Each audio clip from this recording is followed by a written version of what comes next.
The Galactic Empire, during the peak of its control over the galaxy, relied heavily upon a massive conscription of recruits into many Imperial Academies spread throughout the Empire's territory. In 19 BBY, upon the birth of the Empire, there was already a well-established system of Republic judicial training facilities. A strong culture of naval and army practices in planetary security already existed, and so the Empire utilised this foundation to begin to create a network of academies to ensure a massive influx of officer and trooper recruits.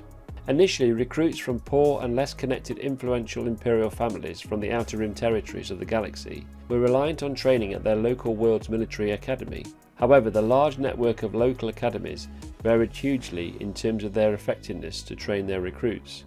Only wealthy families from the core worlds could afford to send their imperial recruits to the most prestigious academies in the galaxy, such as Carida, Corulag, Rathel, Prefspelt, and even Coruscant.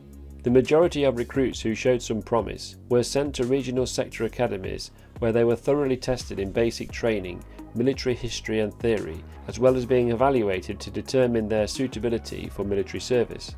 For the recruits that met the basic grade, they were inducted into a Navy or Army sector academy. In the early years of the Empire, clones were feeding the recruitment of the Stormtrooper Corps, whereas a career in the Imperial Army and Navy was reserved for non-clones. Harsh competition between recruits could be cutthroat and not always played fair between them.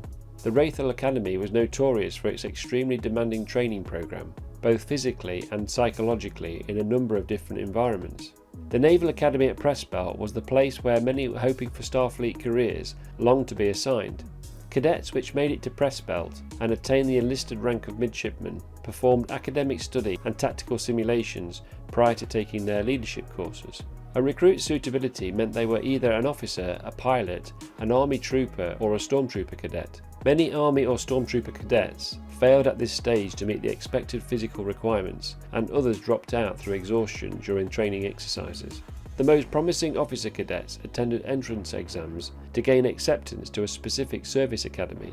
If accepted, intake officers would inspect and examine them to assign them to the right academy. The intake officer would recommend the duration and the nature of their initial training program. It was possible a cadet could be posted to various specialised military schools at Corulag, Anaxes or Carida.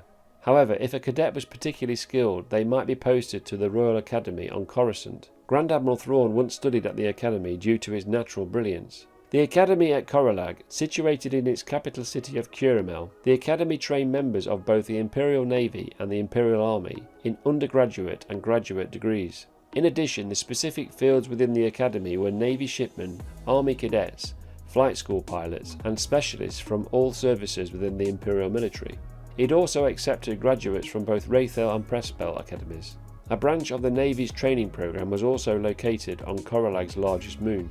The academy at Anaxes offered active training and combat situations, and a naval group of experts oversaw promising cadets as well as active duty officers. Testing of new naval starships were also part of the group's responsibility.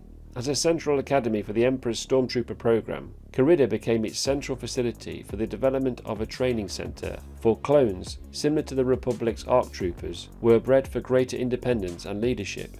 The academy eventually opened the Stormtrooper ranks to non-clones, with the 2-year Stormtrooper training program well known for its brutality and subsequently drawing out the best and the bravest of Army cadets.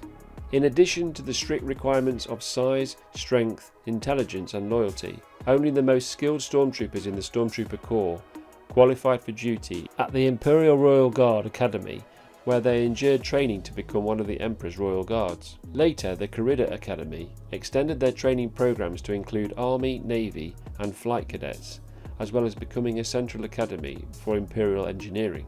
Although Prefspelt remained a central location for flight school cadets, flight school academies were usually mobile and stationed upon Imperial Star Destroyers and other capital vessels. The best cadets from this stage of the academy process graduated within the shortest time possible, and were posted into active military service well under 3 years. The less gifted recruits were held in the academy for a longer period to assign them to further study. The cadets which did not make the grade of the main service academies joined the Imperial Service Corps or its sister branch, the Imperial Exploration Corps. Both branches' duty was the exploration of the galaxy, and both relied on recruiting scientists and scouts. However, it always struggled to gain enough staff and never achieved much importance during the Empire's reign. Another Imperial Navy branch academy less gifted recruits could join was the Merchant Galactic, also called Merchant Services. This was a civilian auxiliary branch to the Imperial Navy for the Galactic Empire and specialised in military transportation and logistics. For more Imperial Explained videos, please give a like and subscribe. Thank you for watching, and as always, long live the Empire!